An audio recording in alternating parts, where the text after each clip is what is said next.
weather104.com. Welcome to Did You Know podcast. Hello and welcome. I'd like to invite you to just enjoy the experience that we're about to encounter.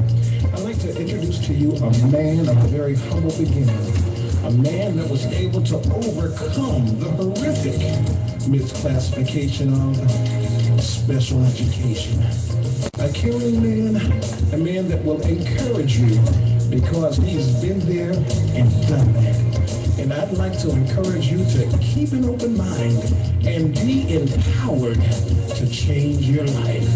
I'd like to present to you a man of men, Richard Utley.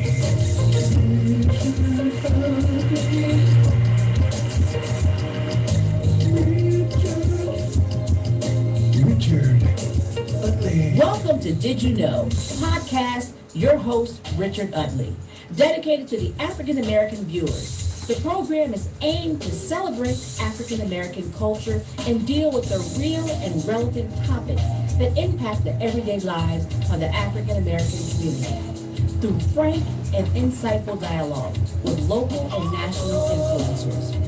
Every day, there is another horrible, discouraging news story, directly or indirectly impacting African Americans.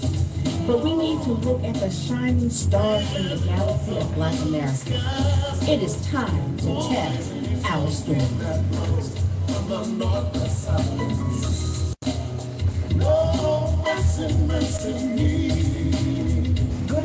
Good evening, and welcome to another Did You Know? We're going to have a very interesting conversation here in a few minutes. But a few things I better address. Did you cast your vote? Did you mail it in? Or have you gotten to the polls? If you haven't got to the polls yet, you better get moving. Because I've always shared with you, it's very important that we participate in the electoral process. No excuses. Excuses won't work. And I think now most of you realize that if we don't drive our own hidden agenda or our agenda, we're going to be in trouble. I've always said that to you. I've told you that we got to look out for our own community and we have to be the driving force. We can't wait for anybody to come on a horse and ride in and take care of our community. We just can't do that. So I'm going to be preaching and telling you it's important. No excuses. Don't be saying, well, get out there and vote. Because if you don't vote, then you can't complain. And some of you say, well, it makes no difference. It makes a difference, believe me. It makes a difference a lot of ways. So if you haven't gotten out there, please get out there to vote because it's very important. So you got about an hour and a half. So if you get moved, 7:30 o'clock, 8 o'clock the polls close. So there'll be no excuse for you. Let me address a couple other things. I don't know where this country's going. I don't know where we're going in these communities. But violence is upon us. Think about the tragedy that happened in Buffalo. 10 people lost their lives because of one sick individual who had hatred. Hatred. Look at California. 1 killed and some wounded. That's crazy. In the Asian business in Dallas, somebody went in and shot up the people. Why? Because they didn't like you, or because of what you look like or what you represent.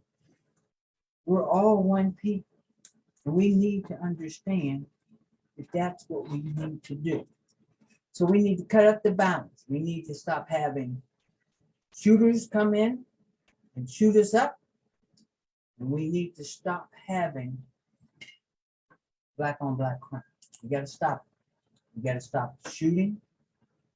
We got to look at the drugs and the things that's tearing our community apart.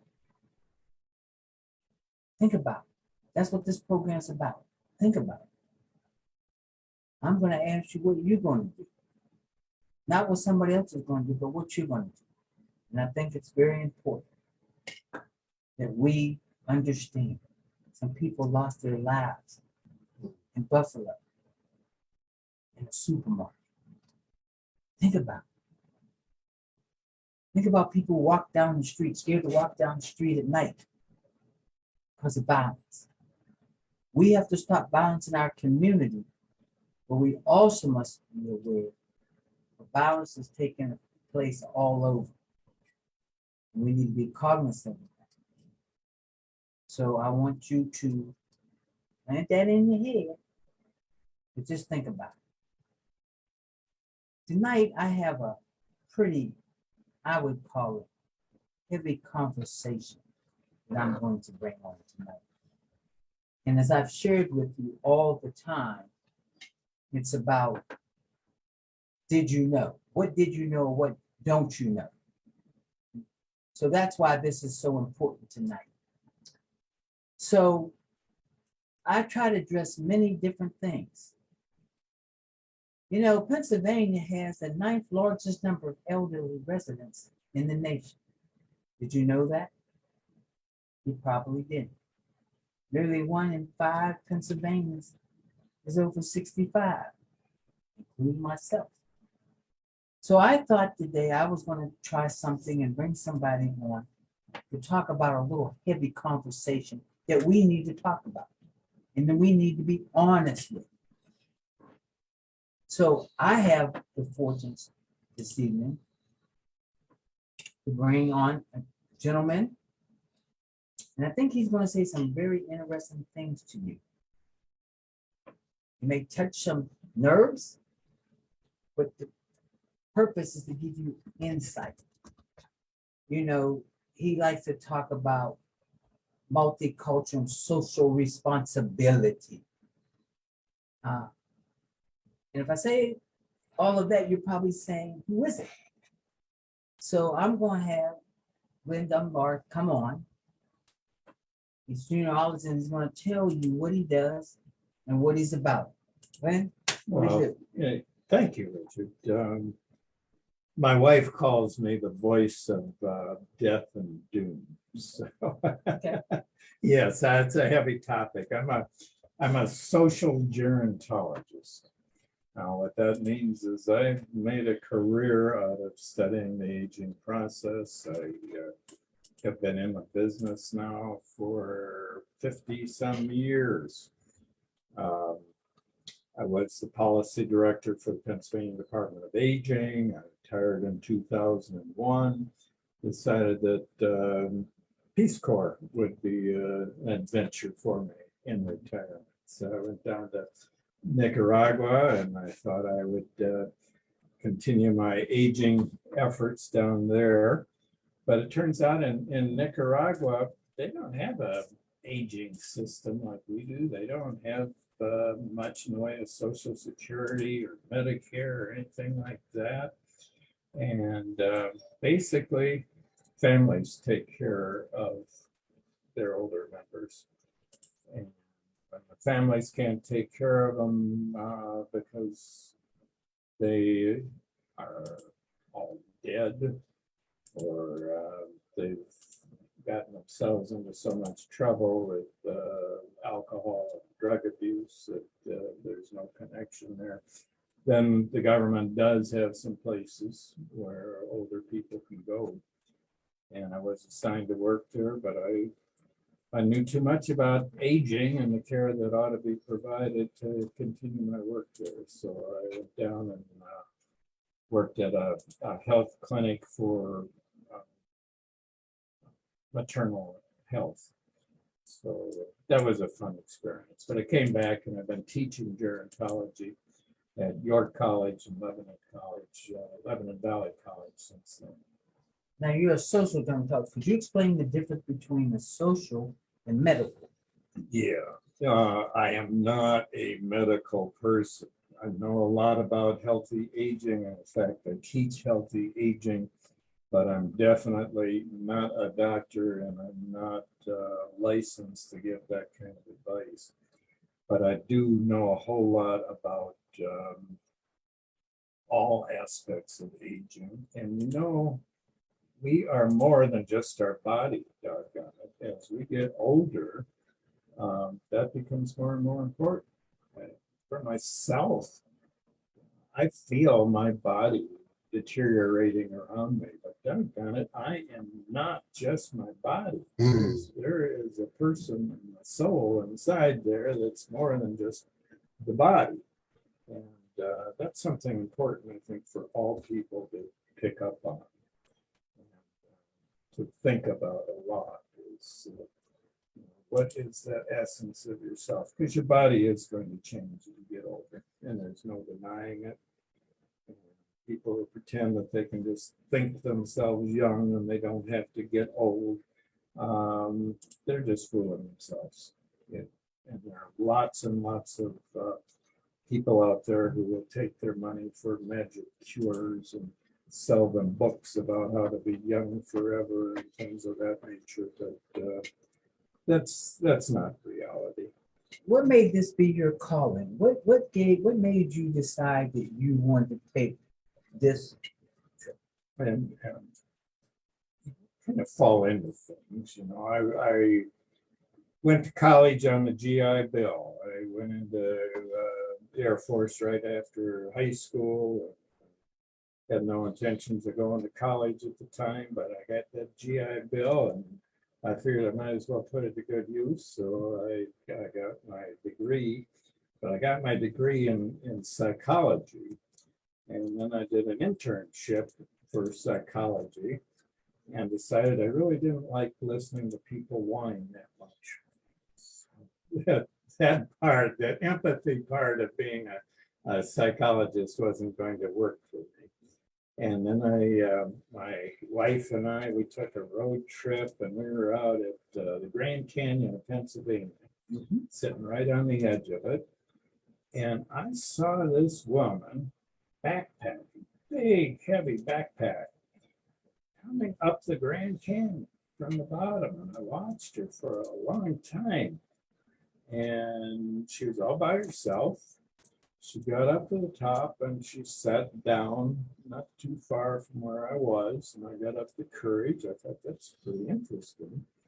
I went over and talked to her and found out how old she was. She said she was 81. And she had backpacked the Grand Canyon and was all by herself, and she did that kind of thing. And that really sparked my interest in aging. It gave me some kind of, well, how can you be like that? Can you grow old and still backpack Grand Canyon? And the school I was going to, University of North Texas, they had a program in gerontology. Okay, so I got into that and been in the field ever since. What is some of the healthy advice that you would give to seniors? Well, it's no secret. There is no magic. There is no fountain of youth. You've heard it all from your mother before. You have to eat healthy. You have to manage your weight. That's extremely important. You need to exercise. You need to see the doctor and have conversations with the doctor. That's important too, because sometimes you see the doctor and it says stuff and gives you pills. You got to make sure you understand what's going on with your body. You have to take responsibility for yourself in that regard. And another couple things that are important to go along with all that physical part is the spiritual part and the social part. As there are all kinds of studies that show that having a purpose in life, having a higher purpose in life, makes for a better old age. That can make a big difference in people. I'm just asking these questions to you. What is the average age one can expect to live? Well, okay. Now that's a really good question. And I'm going to give you a little complicated answer to it. Okay. All right. Sure. Because we have things that are called at birth life expectancy, Okay. but we have life expectancy at every other age. So if we look at life at birth life expectancy, and if we look at differences between black and white, we see a huge difference. For whites, it's 78. And for blacks, it's 72, 6 years. Oh my. That is awful. And it's gotten bigger in the last few years. But that's at birth. If we look at life expectancy at age 75, the difference between blacks and whites is just a matter of months. Okay. That's all, not significant at all. It's if you make it to 75, the chances are you're going to live another 12 years thereabouts. And of course, plenty of people live to 100 and more. There's over 5,000 people in Pennsylvania who are 100 years of age and older. But point I'm trying to make here is that with the African American community, which is your main audience here, the real issue is with the younger people and what's happening there, and decisions that they're making or not making.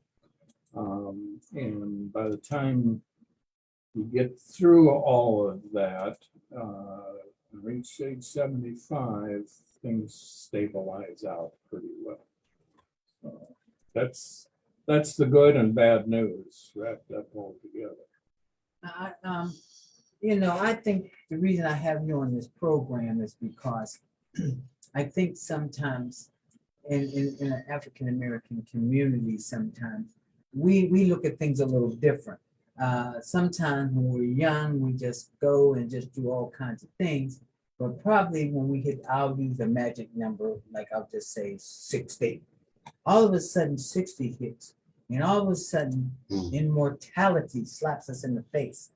And when immortality slaps us in the face, we try to balance that in terms of where we're going to go, what we're going to do, and how we're going to live.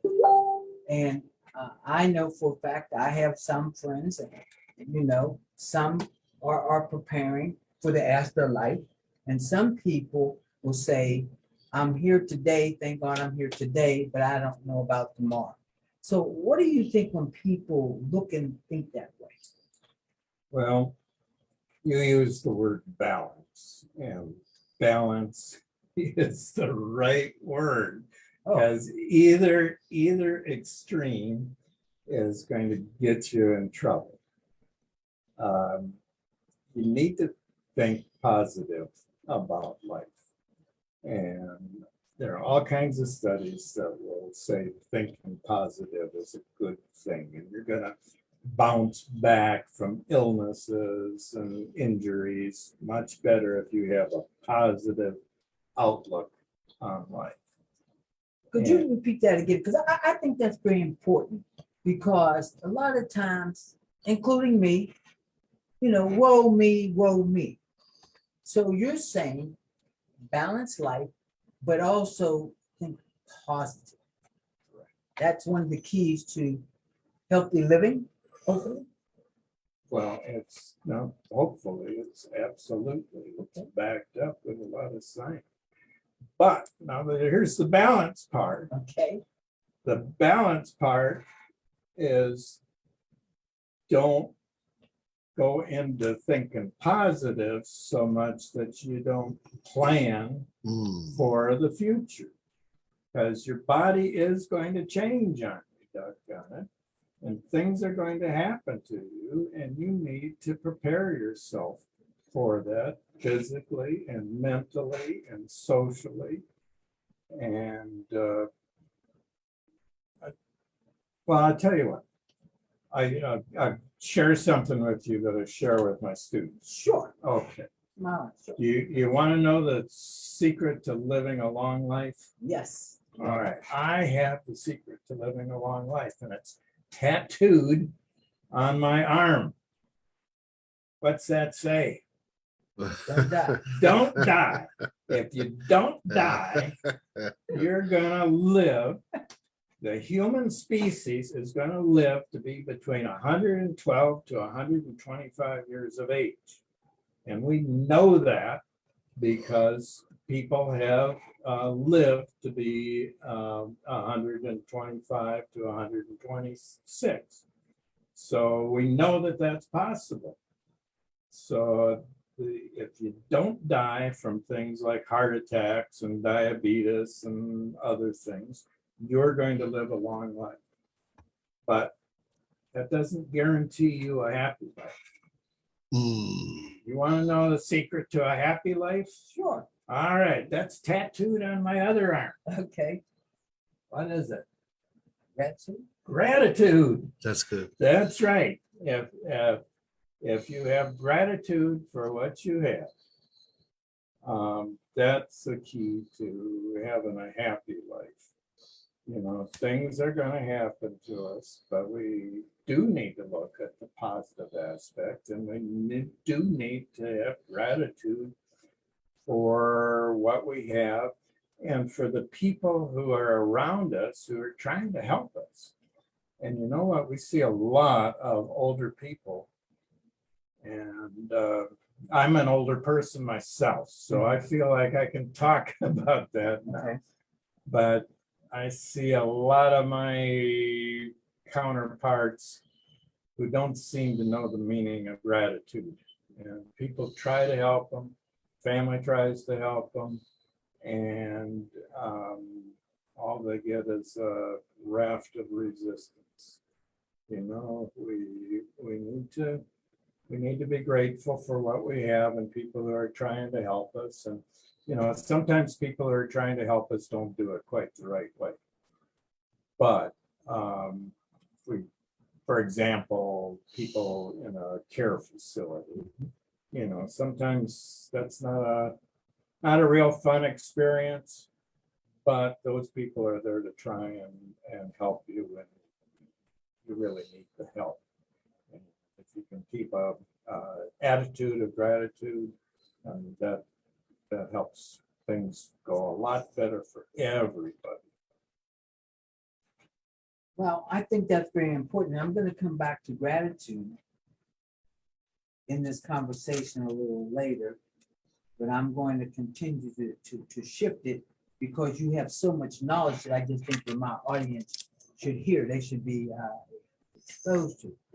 How can we make sure that that a lot of the senior citizens will not be exploited in their golden years? What are some of the things they need to do to protect themselves?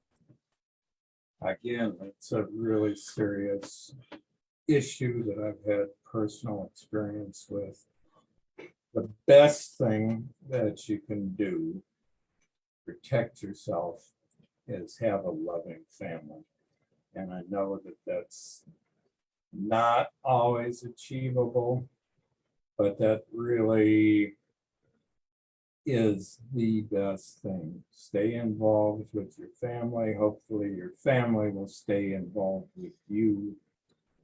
And don't fall for the scammers. There is an entire industry out there that's dedicated to scamming older people. I get 4 calls a day at least from scammers.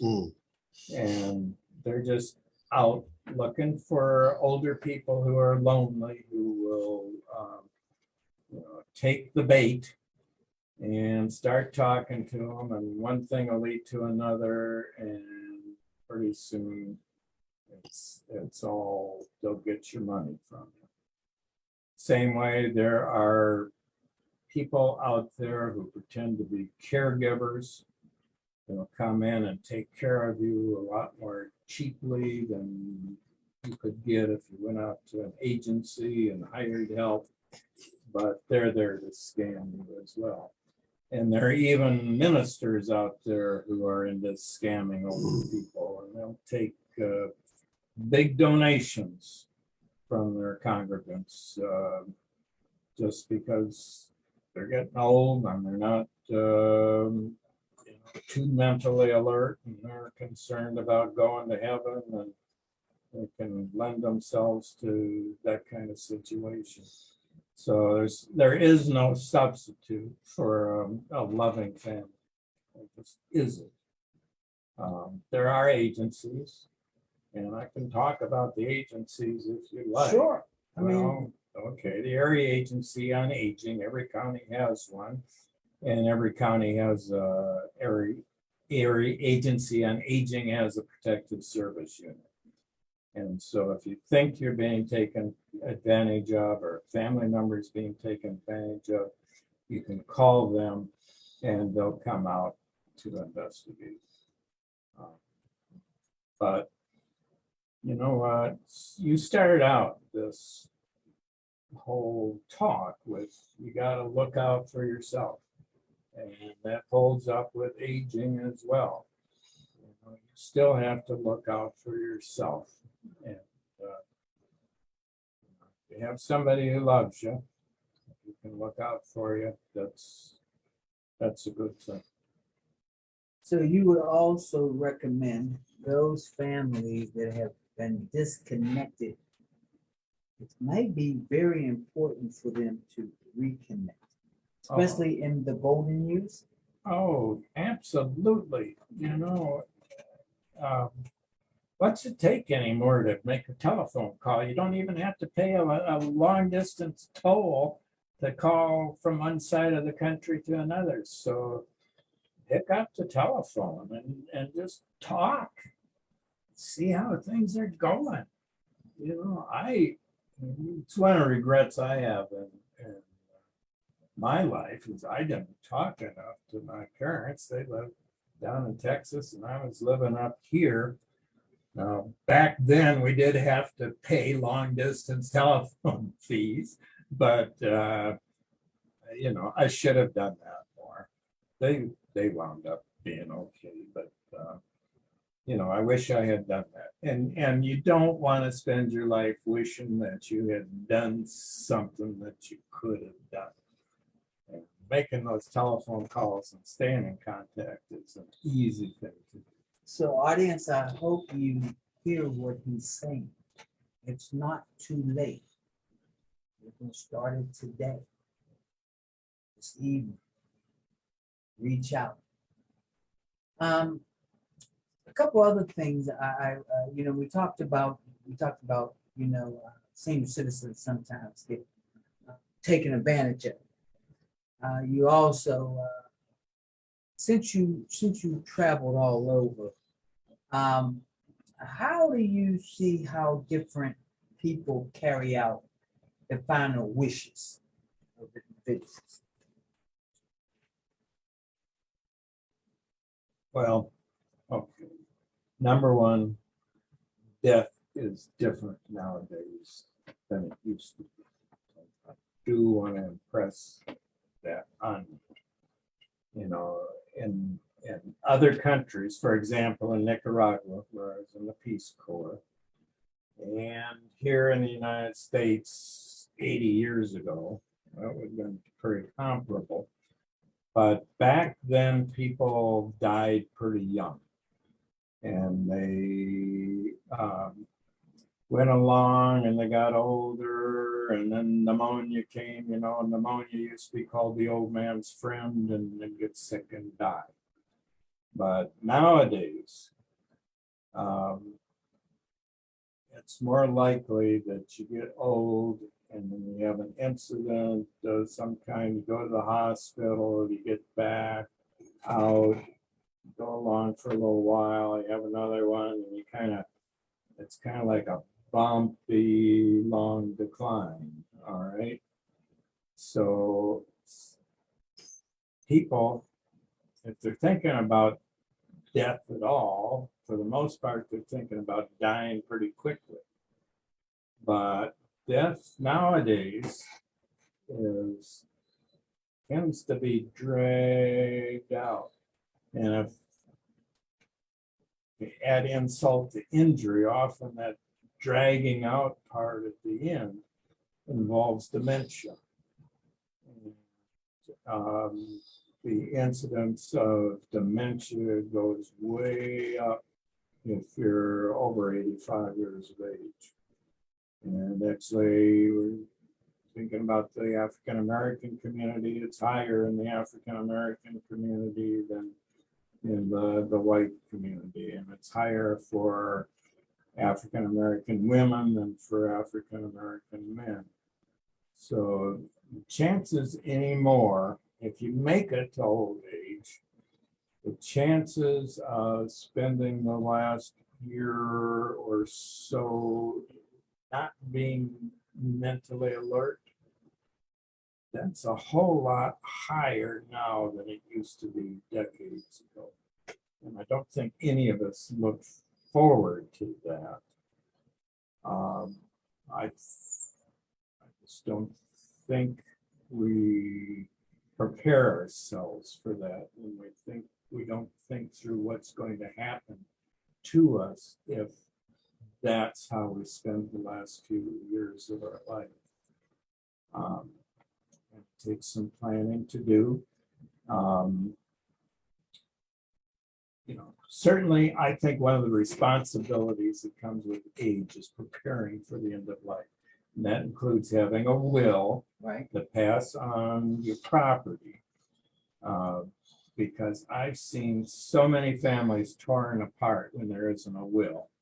And, one brother thinks that he should have gotten this, and the other brother thinks he shouldn't have gotten that. And it winds up tearing families apart. So just get the will done.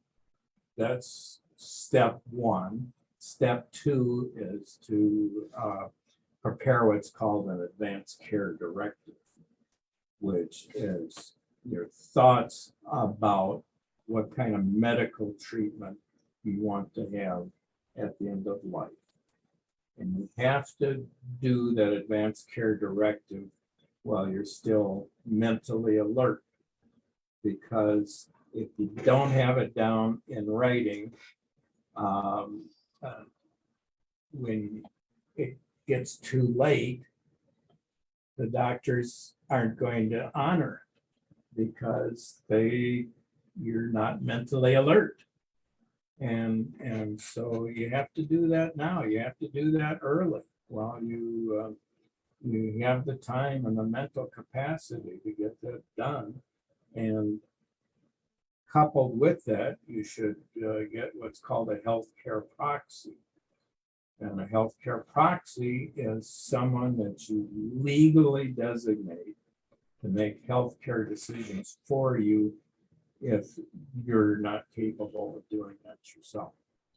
You're talking about some very hard decisions here. Oh, very, very hard decisions. And that's why I wanted to bring you on this program so you could articulate this to my audience, how important it is. And you just can't emphasize how we need to look beyond. Absolutely. And when it comes to completion rates for things like wills and for advanced care directives, the African American population, I'm sorry to say, is like half of getting those documents completed as the white population. It's really a big issue within your community. I do a whole course I call "Put Some Fun in Your Funeral." Okay. And I do that free. Okay. And lots of times I'll do it for churches. So if you have church groups that want me to come and do this course for them, I'd be glad to do it for free. But it takes 5 sessions of an hour and a half. And that's the hard part. It's hard to get people to come to classes for an hour and a half 5 times.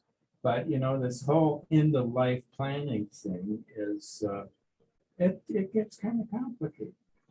But I call it put some fun in your funeral, because you know what? We have to make it fun. We have to make it kind of funny. Because death can't be terrifying for us. We're not going to learn anything if we're terrified of it. So we start out with jokes. How come dinosaurs don't clap? Because they're all dead. That's one of the jokes I tell. Okay, I tell a bunch of jokes. I'm not trying to be morbid about it. I'm just trying to get people comfortable talking about death, because we're all going to die. And it's just the fact of the matter. And we should prepare for it the best that we can. And so if you're saying that we all know we're going to die, but you're saying we should look at it from not, I'm so scared to death that I don't want to live.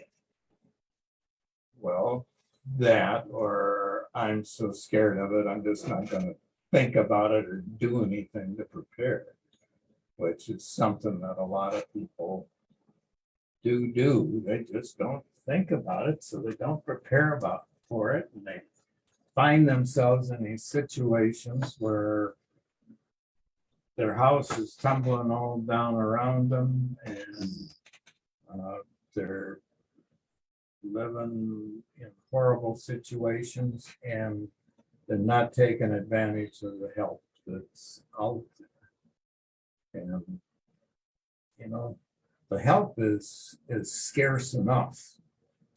Okay, we need more help out there, but there are plenty of people that aren't taking advantage of what's there. I used to do home delivered meals here in Harrisburg, and I chose to do the route up on the hill. And my gosh, you know, I'd go into some of those places, and my heart would go out to people. You know, there's one lady, I'd take the meal up to the door, I'd knock on the door, and then take the deepest breath I could possibly take, and walk into the house and not breathe, and put the whole meal down on the table and walk back out of the house and say hi. And I didn't take a breath the whole time, because that house was so smelly from urine and everything else. It was just a crying shame. And the thing is, people are allowed to live like that. There are alternatives. There are some options. You know, there's affordable housing. It's not as available as it ought to be, but doggone it, there are programs that lady could have taken advantage of, and she chose not to, just because she didn't want to change, and she didn't want to think about what was going to come next in her life. Well, I would say, and to that point though, and I'll use, you know, when my father owned the house, and it was time for him, he couldn't keep the house because it cost too much to run the house. And once you tried to get him to go to somewhere else to live, he resented it. Absolutely. And at first, I didn't understand why he resented it, but I understand it now, because he saw his independence of owning this house. Or I've heard stories of a person who drives and now they can no longer drive. They think they lose their independence. And they do lose their independence. They're not imagining that. But this is why you have to start thinking hard about the end of life while you're still young. Okay, none of us wants to lose our independence. Okay, but But there is an issue of, okay, how do I maintain my independence the best that I can? And maybe maintaining my independence the best that I can means moving someplace, means moving into an apartment that's for senior citizens, or maybe it means taking help from my son, who I still think ought to be in diapers, even though he's 50 years old, But you gotta start thinking about that before you need it. Thing with aging is that if you wait until you need these things, it's too late.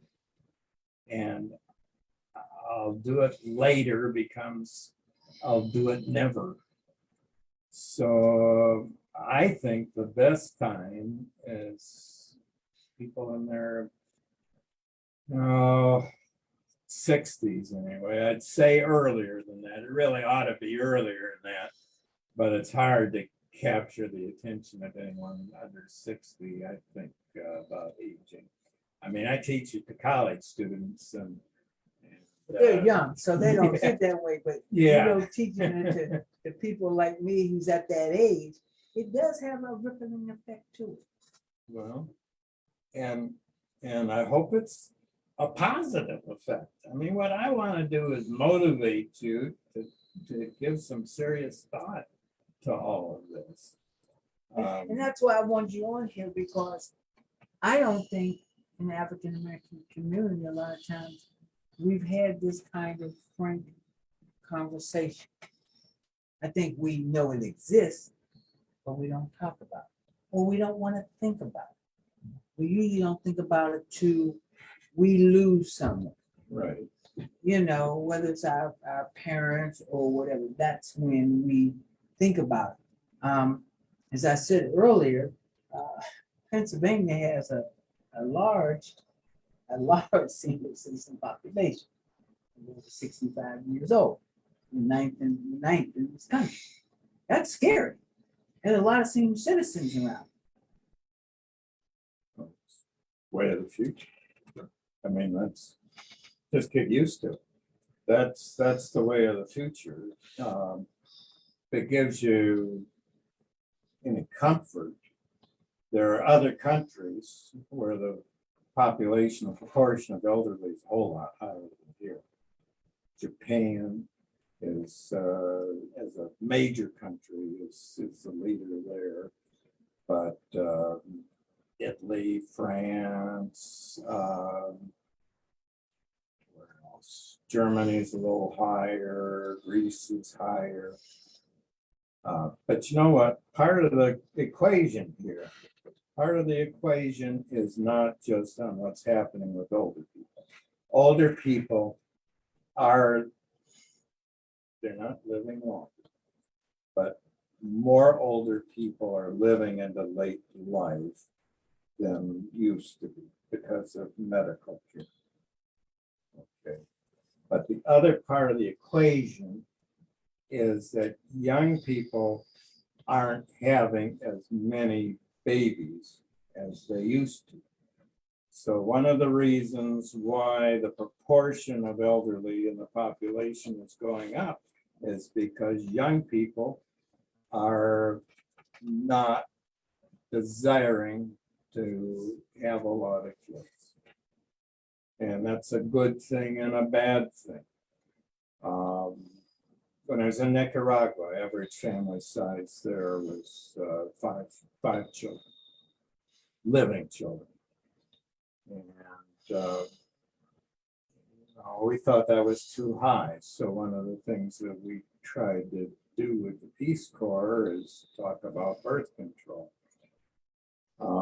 And I had a lady tell me once, she said, well, if I don't have more children, I'm afraid nobody will be there to take care of me when I'm old. And that's a different way of thinking, but she was absolutely spot on. The way our society and other developed societies are changing with smaller birth rates, there are fewer people to take care of the elderly. And I talked to my college students about this. And, I asked them, now, how many of you are planning on having children? And every class I teach, there'll be 4 or 5 young women who raise their hand and say, I don't want to have kids. And I say, how come? And they say, it's too expensive. And I want to have a career. And I can't have a career and raise kids. And I'm not going to stay at home, and I can't afford to send kids to daycare. It's too expensive. And I think that's just a crying shame, because for myself, I had 3 boys, and having those boys was the best thing in my life. Doggone it, it really was. And it was hard to pay the bills sometimes, but that's what makes life worth living. Did you look at the 3 boys that as you got older that they were going to take care of you? I did not at the time, but you know what? I can't have that in the back of my mind now. Back of your mind now. Yeah. I understand that because I've had friends and I've known people who wanted to have children with the idea, well, when I get old, they're gonna take care of me. Yeah. Now that might have been true then. Now I hear some of my friends say, well, guess what? They ain't gonna take care of me when I'm getting old, because I'm taking care of them now. They're taking care of the kids. And that's become an issue, as well as sometimes young people come dependent, as you said earlier, on senior citizens, and that's why I asked you about being exploited and being taken advantage of. And that's why you said that they should look at those agencies. So could you repeat those agencies again? Okay. Yeah, and to your point, the number one type of abuse of the elderly is family abuse, family exploitation. And it's, even though there are professional scammers out there, it's family, you're right. And the agencies, Dauphin County Area Agency on Aging, but every county has an area agency on aging, and every one of them has a protective service unit. And you call them if you think somebody's being abused or exploited. So you need to protect an agency. What do they kind of look out for? What are they looking for? Well, what they're going to do, they'll send a worker out to talk to you. And they'll say, it's totally confidential. They don't say who, you can make a report and your name will never be revealed by law to anybody. But they'll go to the older person's house and they'll say, now, we've gotten a report of such and such. And is that true? And here's the thing, here's where the system falls apart.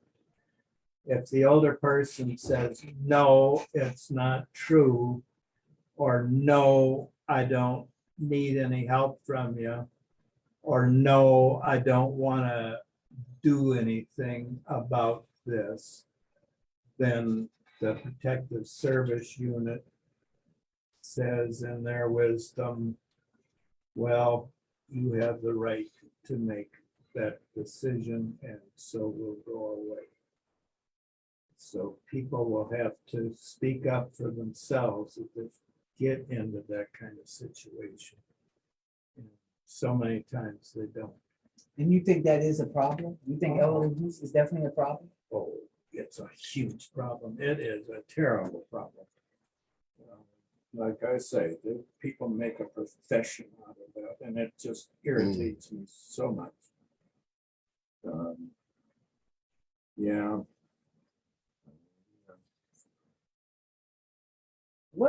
I've had that experience. On a different note, let's talk about burial rituals, funerals, and Okay. burial rituals. Based on your experiences, national, international, what are some of the different things you saw or have seen in the whole burial ritual? Okay. Well, we'll begin with what's going on here in the US. Over a huge trend is toward cremation. You know, the traditional cemetery kind of burial that's fallen off hugely. So it's all about cremation anymore. Number one, it's expensive to go the route with a casket that, you know, may cost $12,000, $15,000 just for the casket. Then you gotta get the burial plot and everything else. So it's a lot less expensive just to get cremated. And if you're gonna have a memorial service, you know, with the ashes, which a lot of people do now, that's on the upswing too. You can schedule that at the convenience of getting everybody together. So if you're going the traditional viewing route, you only have like a 3-day window. And if you have kids or relatives or whatnot spread all across the country, that's not convenient anymore. But cremation with the ashes, that works. Got a funny story to tell you about cremation. Sure. It's about my ex-wife. Okay. She passed away about a decade ago, and she got cremated. She was a big Dallas Cowboys fan, and so my son, the one who lives in Texas, he got a matchbox full of her ashes. And we went in the Dallas Stadium, football stadium. They give tours there.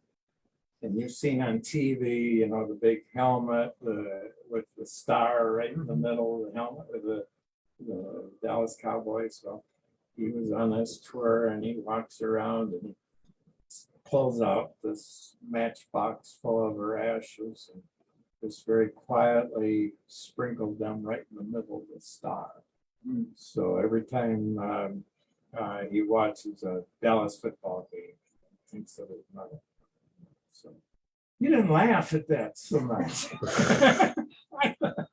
So in other countries, you've seen other funeral rituals. So what did you see the balance of the difference? Oh, okay. Family. Okay. You know, in Central American countries, I've been in Nicaragua and Guatemala as well. And there you have the funeral processionals. It's all about family. They have the huge parade, and they're carrying the casket from the church down to the cemetery, and it's all about family. And there's not so much in the way of funeral directors as a profession. You buy a casket at a hardware store. Usually it's a hardware store, but it can be any kind of place. So I've gone into hardware stores where, you know, you buy your nuts and bolts and next aisle over a bunch of caskets. And you just take that home when you need a casket, and you have a kind of a weight kind of thing at your own home, and then go to the church, carry the casket there, and do that, and carry it to the graveyard. But of course, there, so often it's with babies. It's not so much with old people. In Nicaragua, average life expectancy is only 45 years of age. So what you still have there are a lot of babies who are dying. They're dying from things like diarrhea. You know, diarrhea is one of the leading causes of death in developing nations. Because of the water. Well, they get it, yeah, because of the water, but diarrhea causes dehydration. And it's not that easy. It's not just a matter of taking a sip of water to eliminate the dehydration. You gotta do it carefully.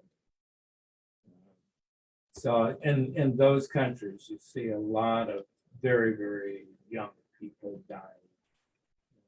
It's like it was here 80, 90 years ago. You know, this conversation has been a little heavy, but the time has gone as well. So could you take the last 5 minutes and please tell my audience things that you think is important or things you want to leave for us to think about? I want your audience, older listeners, to think about their responsibilities that come with age.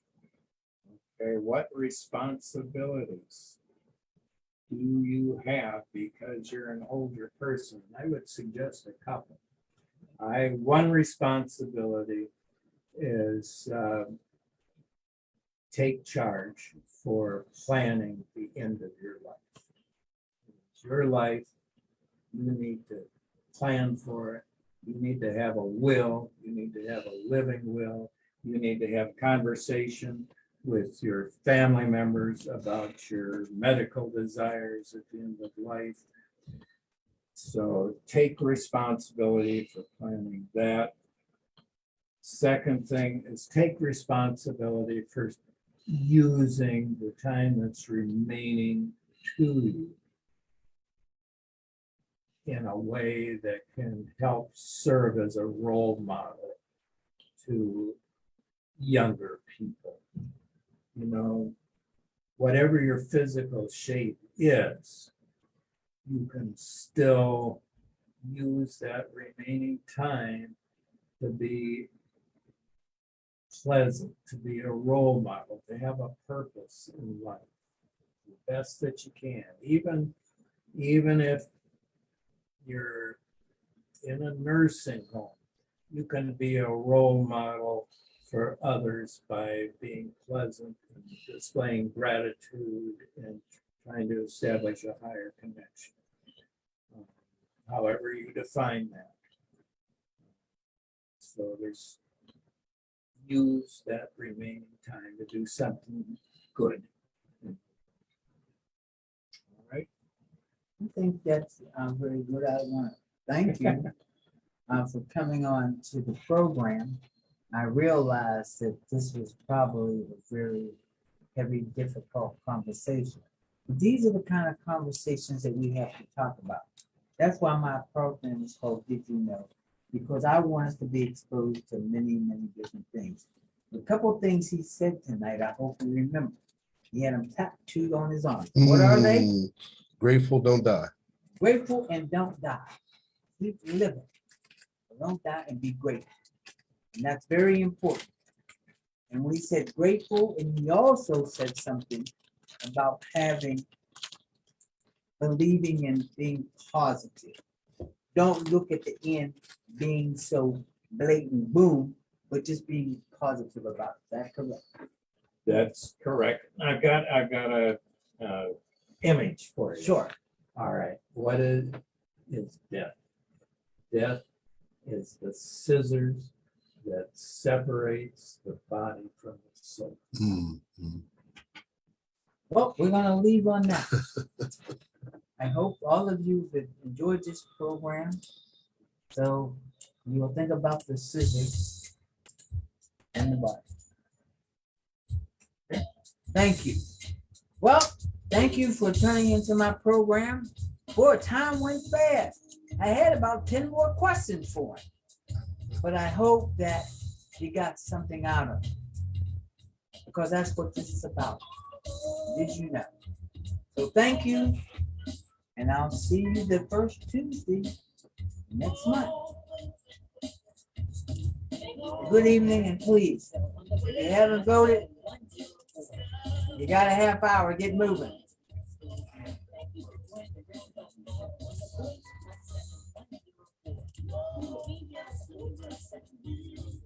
Every first and third Tuesday from 6:30 p.m. to 7:30 p.m. Once again, thanks for viewing. Remember to visit us on Facebook, and we welcome your questions and your comments. All right. Is there anybody